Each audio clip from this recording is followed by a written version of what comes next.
Sudah, Prof. Oke, baik.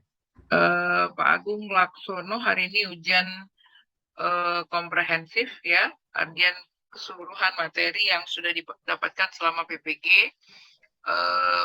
Dan pengujinya ada saya, Yusmina Hala, dan Pak Adi Rahmat Saleh.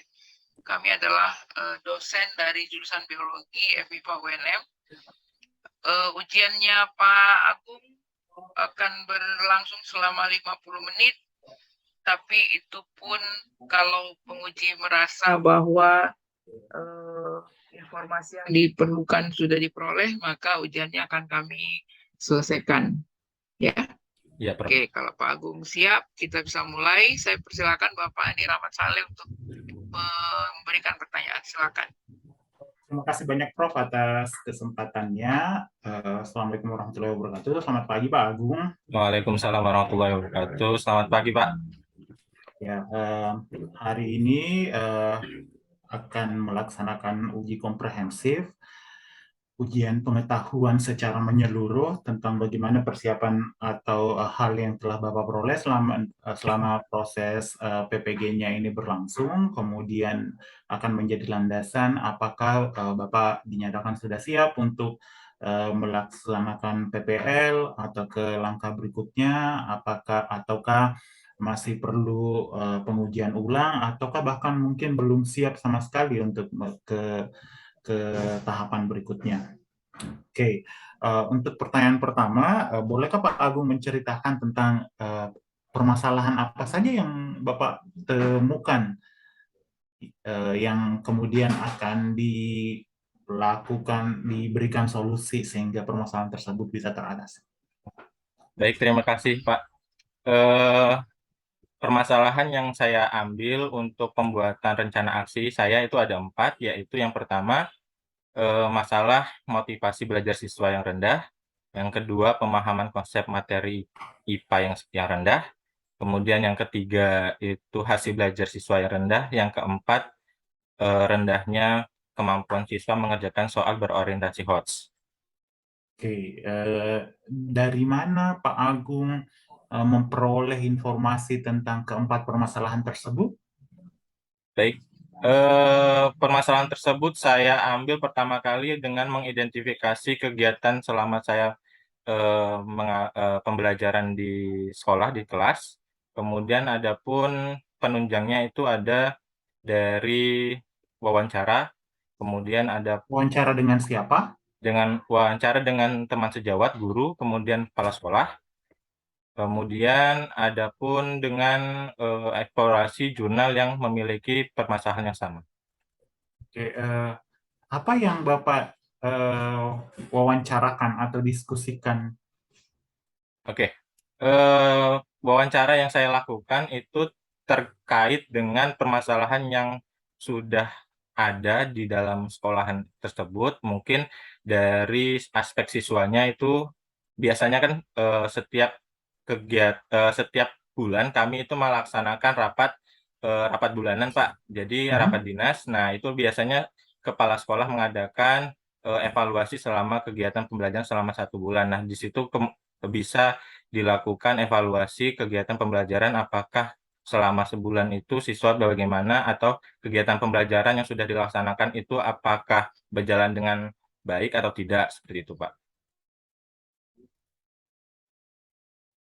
Tadi kan permasalahannya ada beberapa, kemudian ada pemahaman konsep, ada hasil belajar. Itu memang berbeda ya, Pak? Oke, pemahaman konsep materi itu lebih ke bagaimana siswa itu ketika kita menjelaskan materi itu misalkan diberikan umpan balik langsung bisa menjelaskan kembali materi yang sudah diberikan. Kalau hasil belajar itu lebih ke hasil belajarnya. Atau misalkan kalau misalkan saya ambil di bagian penilaiannya itu lebih, kalau saya untuk pemahaman materi itu lebih ke bagian esai, kemudian kalau hasil belajar mungkin dengan menggunakan pilihan ganda saja sudah cukup begitu, Pak. Terus kemudian solusi apa yang Bapak tawarkan? Untuk pemahaman konsep ini, saya masalahnya adalah menggunakan media, Pak. Menggunakan media video.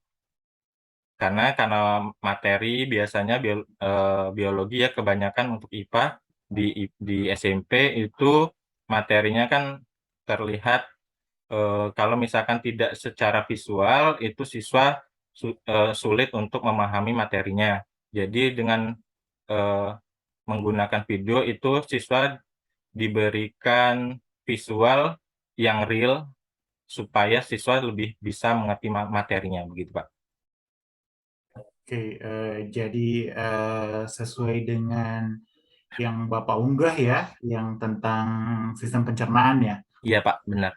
Berarti itu yang terkait dengan pemahaman konsep dan solusinya adalah Media dengan atau menggunakan video. video. Iya, benar.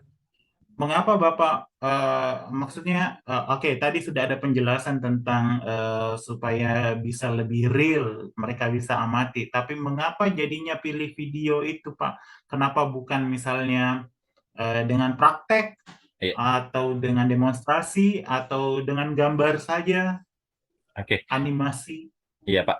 Eh, dari kajian literatur yang sudah saya lakukan itu ada analis penentuan solusi itu ada 3 yang saya terima, yang saya dapatkan. Yang pertama yaitu video itu, kemudian ada alat peraga, kemudian ada pembelajaran dengan menggunakan pembelajaran online dan multi menggunakan online itu. Nah, jadi kalau misalkan mengapa saya mengambil untuk video saja, itu karena di tempat kami itu emang jaringan susah. Kemudian untuk alat peraga pun karena kami adalah sekolah satu atap ya Pak ya, dan sekolah kecil itu hanya satu sekolahan itu hanya memiliki 3 kelas, di mana satu jenjangnya itu cuma satu kelas. Nah, kemudian itu terdapat kekurangan sarana. Nah, itu jadi saya mengambil untuk videonya saja. Adapun alat peraganya itu tidak ada dan lab pun tidak ada. Jadi saya lebih mengambil ke video supaya pembelajarannya tetap berjalan dengan lancar dan diharapkan dapat menghasilkan hasil yang baik begitu, Pak. Oke, jadi karena kondisi sekolah ya yang kurang memungkinkan sehingga Bapak tidak memilih alternatif yang lain. Makanya yang paling pas dengan kondisinya itu adalah dengan menggunakan video. Iya, Nah, penggunaan video ini kan adalah berbasis laptop, mungkin rencananya menggunakan proyektor begitu ya, Pak? iya benar, Pak. Menggunakan Oke. proyektor. Seandainya misalnya dalam pembelajarannya nanti kemudian tiba-tiba listrik mati, padahal ini adalah komponen utama dalam pembelajaran Bapak, apa yang akan dilakukan? Eh, Alternatif pertama mungkin kan kemungkinan adalah laptop yang saya gunakan ya Pak ya. Karena laptop kemungkinan kalau misalkan di sekolah kan laptop bisa di charger terlebih dahulu. Mungkin kalau misalkan ada teknis kendala listrik padam, ya otomatis proyektor tidak digunakan. Nah, alternatifnya yaitu dengan menggunakan laptop itu saja, Pak. Jadi laptopnya akan disimpan di depan kemudian dihadapkan ke siswa gitu ya. Bisa bisa jadi. Kalau misalkan demonstrasi pun tidak ada, Pak. Kalau misalkan tidak kalau menggunakan demonstrasi pun alat peraga atau torso, karena kan sistem pencernaan torso pun tidak ada di sekolah. Oke, berarti mungkin selain dihadapkan ke Oh, siswa, karena kan ini adalah solusi utama nih yang Bapak pakai, bukan modelnya, bukan hal yang diskusi atau tanya jawabnya, tapi tentang video ini yang oh utama. iya. Nah, kalau misalnya itu terkendala, mungkin Bapak bisa selain menghadapkan itu adalah dengan membagikan filenya ke HP siswa. Jadi sebelum hari H atau ada persiapan untuk itu. Jadi kalau misalnya tiba-tiba listriknya mati bisa langsung dibagikan sehingga bisa mereka amati. Mereka boleh bawa HP ke sekolah, Pak? Tidak boleh, Pak. Oh, tidak boleh. Tidak boleh. Tapi kalau misalkan ya bisa, misalkan dalam suatu keadaan tertentu, kalau misalkan emang itu dibolehkan, asalkan dengan persetujuan antara guru dan siswa, kemudian ada perjanjian antara guru dan siswa diperbolehkan. Oh, oke. Jadi ada alternatif karena ini tuh adalah maksudnya pusatnya pembelajaran Bapak adalah dengan video tersebut. Jadi kalau itu tidak jalan, maka bisa dikatakan bahwa solusinya itu tidak berlangsung secara maksimal. Oke, terus kemudian bagaimana nanti Bapak menilai bahwa video ini sudah berhasil eh, mengatasi permasalahan pemahaman konsep siswa itu? Eh, Berdasarkan penilaian yang akan saya lakukan itu dengan menggunakan tes pemahaman konsep, Pak. Jadi nanti siswa di penutup, kegiatan penutup, itu siswa diberikan suatu tes mengenai materi yang sudah dilakukan, misalkan dengan menggunakan soal esai. Oh, jadi mereka berdasarkan data itu kemudian Bapak bisa mengambil kesimpulan, oh pemahaman konsepnya udah bagus, udah sesuai dengan yang diharapkan. Iya, jadi di esai itu nanti lebih ke bagian bagaimana mereka menjelaskan proses yang sudah dilakukan, misalkan mekanisme sistem pencernaannya itu bagaimana sistemnya, tapi bukan to the point langsung langsung jawaban seperti itu, Pak. Oke, terus kemudian untuk alat evaluasi yang lain, apakah ada yang Bapak kembangkan? Untuk keberlangsungan pembelajaran itu saya menggunakan lembar observasi. Nah, lembar observasi itu diberikan kepada observer. Bisa saja saya menggunakan observer dari guru yang lain, atau karena yang dinilai adalah gurunya, karena observer guru, jadi saya memilih untuk salah satu guru mungkin untuk menilai apakah pembelajaran yang saya lakukan itu sudah berjalan sesuai RPP atau sesuai sintak yang sudah dilakukan gitu. Berarti hanya ada dua, hanya ada Satu, tes dengan lembar observasi. satu lagi refleksi, Pak. Jurnal refleksi. Jurnal refleksi siswa, Iya, guru. refleksi siswa. Apakah Oh, kegiatan pembelajaran yang sudah dilakukan itu nanti di situ ada emot, senang, sedih, atau mereka bahagia begitu, nanti situ ada checklistnya begitu. oke. Mengapa Bapak perlu mengambil data tersebut? Eh, karena sebagai penunjang keberhasilan keberhasilan yang sudah di pembelajaran sudah dilakukan begitu, Pak.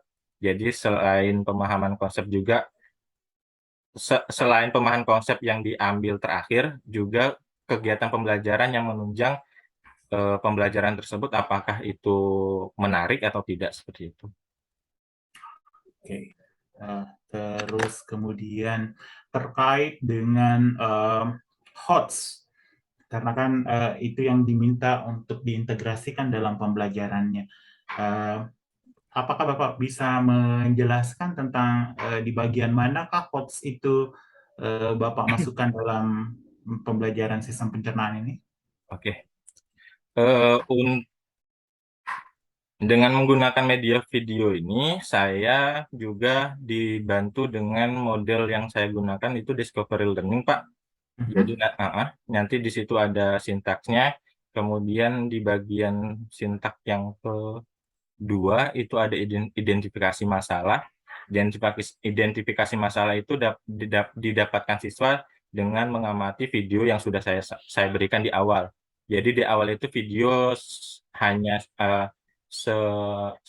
sepotong bagian awal aja, kemudian diberhentikan, kemudian diberikan supaya siswa merangsang siswa terlebih dahulu, kemudian dari video awal itu siswa diberikan kesempatan untuk mengidentifikasi awal apa yang terjadi pada sistem pencernaan, kemudian dilakukan pembuktian dengan mengumpulkan data, Nah, pengumpulan data itu dilakukan dengan mengamati video kembali dan selanjutnya sampai terakhir, kemudian dianalisis, kemudian diolah berdasarkan LKPD yang sudah diberikan. Jadi siswa mengamati video, kemudian identifikasi masalahnya itu disesuaikan dengan lembar LKPD yang sudah diberikan, gitu Pak. Oke. Terus kemudian bagian lain adalah tentang literasi numerasi. Boleh Bapak menjelaskan tentang itu? Oke. Untuk literasi, literasi bisa dilaksanakan ketika pengumpulan data, memindahkan, mengidentifikasi masalahnya dari video bisa, ataupun dari video kemudian ditambah dengan sumber belajar yang lain atau buku sumber, kemudian dibaca, kemudian ditelaah, kemudian disesuaikan dengan lembar kerja LKPD, begitu Pak. Numerasi. Untuk numerasi itu, untuk sistem pencernaan mungkin saya bisa mengambil apakah kebutuhan makanan yang masuk ke dalam tubuh itu bisa dihitung begitu Pak. Hitungan kalori. Iya. Oke. Kalau terkait dengan TPACK, TPACK teknologi saya sudah terintegrasi ke dalam video yang sudah saya gunakan. Kemudian pedagogik adalah proses dan strategi yang sudah saya lakukan dari kegiatan pembelajaran dari awal sampai akhir. Kemudian knowledge-nya itu hasil materi yang akan disampaikan begitu Pak. Oke. Terakhir dari saya itu adalah ini nanti tujuannya adalah nanti salah satunya siswa bisa mengetahui tentang pencernaan mekanis dengan kimiawi ya, di dalam mulut. Menurut Bapak, mengapa pencernaan kimiawi itu penting juga berlangsung di dalam mulut? Oke. Sistem pencernaan itu dibagi dua antara pencernaan mekanik dan kimiawi. Mekanik itu untuk mengubah dari makanan yang besar menjadi yang lebih kecil. Kemudian untuk yang pencernaan kimiawi itu adalah dibantu oleh enzim-enzim yang dapat membantu proses pencernaan. Nah, enzim-enzim itu ya ada di beberapa bagian, misalkan mulut itu ada petialin, itu mengubah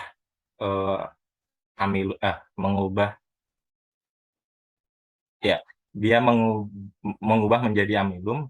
Kemudian ada di dalam lambung juga ada enzim-enzim yang lain. Nah, enzim-enzim inilah yang bisa membantu proses pencernaan makanan sampai dengan dihasilkan sari-sari makanan yang dapat digunakan untuk menghasilkan suatu energi. Oke, terkait dengan pencernaan kimiawi, menurut Bapak mengapa mesti makanan itu dikunyah? Kimiawi dikunyah? Iya, kan pengunyahan itu adalah pencernaan mekanis. Iya, Proses mekanisnya. bukan. Ya. Tapi kalau dikaitkan dengan kimiawi sendiri, menurut Bapak adakah hubungannya makanan mesti dikunyah dengan pencernaan kimiawi? Mengunyah dengan memudahkan pengaktifan enzim petialin dalam mulut itu Pak. Mengapa bisa memudahkan? Karena dengan mengunyah otomatis makanan yang sudah masuk ke dalam mulut itu akan terpotong menjadi lebih kecil, kemudian nanti akan merangsang enzim yang ada di mulut tersebut begitu Pak. Iya, sebenarnya lebih terkait dengan luas permukaan ya Pak. halus pemakan lebih kecil. Ya, jadi karena dia lebih kecil, maka luas permukaan yang bisa berinteraksi dengan enzim menjadi lebih besar. Jadi kemungkinan untuk eh, terikat dengan enzimnya menjadi lebih besar, sehingga pencernaan kimiawinya menjadi lebih lebih apa ya, lebih Maksimal. bagus dibandingkan dengan kalau hanya dia Nah, dalam bentuk bulatan besar. Berarti yang dicerna hanya di bagian-bagian permukaan itu. Eh, Iya, itu saja dari saya, Prof. Terima kasih. Terima kasih Pak Ade Rahmat Saleh. Saya menyimak dan semua pertanyaan dan jawaban dari Pak Agung. Gimana perasaannya Pak Agung? Alhamdulillah sampai saat ini sedikit lega, Bu.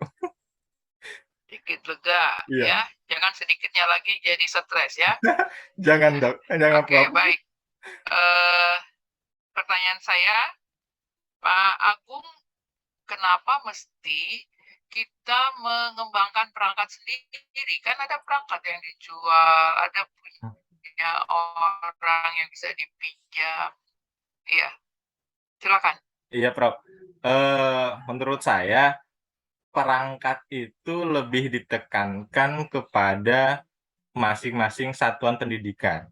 Jadi, masing-masing satuan pendidikan otomatis, apa ya, permasalahan yang ada di sekolah tersebut, ataupun eh, keadaan sekolah tersebut itu dari sekolah satu dengan sekolah yang lain otomatis berbeda. Apalagi kalau misalkan sekolah yang di pedesaan dengan perkotaan itu tidak bisa disamakan begitu, Bu. Jadi perangkat yang akan dirancang itu mengacu pada kondisi sekolahnya, Bu, begitu. Gitu. Jadi setuju ya, kenapa dia menyuruh kita mengembangkan perangkat sendiri? Setuju, setuju. Setuju. Terus kenapa mesti melakukan identifikasi masalah sendiri, kemudian harus mencari penyebab masalah, lalu kemudian menentukan solusi? Itu kenapa itu, Pak Agung? Oke. Dari identifikasi masalah tersebut nanti kita bisa Pertanyaannya, dengar dulu pertanyaannya. Kenapa mesti mengidentifikasi masalah sendiri, mencari penyebabnya, lalu menentukan solusinya? supaya dapat menentukan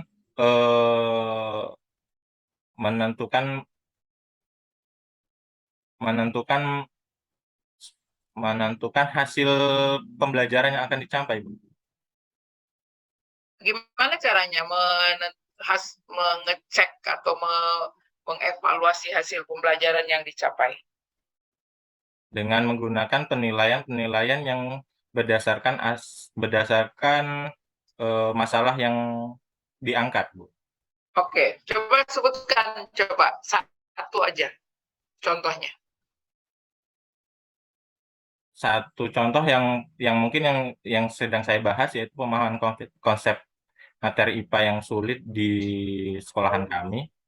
Kemudian dari masalah tersebut dicarikan suatu solusi yang relevan yang bisa meningkatkan pemahaman konsep tersebut. Kemudian hasilnya dengan harapan pemahaman konsep tersebut meningkat dengan menggunakan solusi yang sudah diambil. Seperti itu, Bu. Oke, baik. Saya kira saya cukup pertanyaan jawaban dari Pak Agung dari yang berdasarkan pertanyaan Pak Andi Rahmat Saleh juga menjadi dasar bagi saya untuk memberikan penilaian. Saya kira cukup ujiannya Pak Agung. Silahkan stop record terus leave room ya. Oke, terima kasih Prof. Pak. Ya, sama-sama. Assalamualaikum. Waalaikumsalam. Waalaikumsalam warahmatullahi wabarakatuh.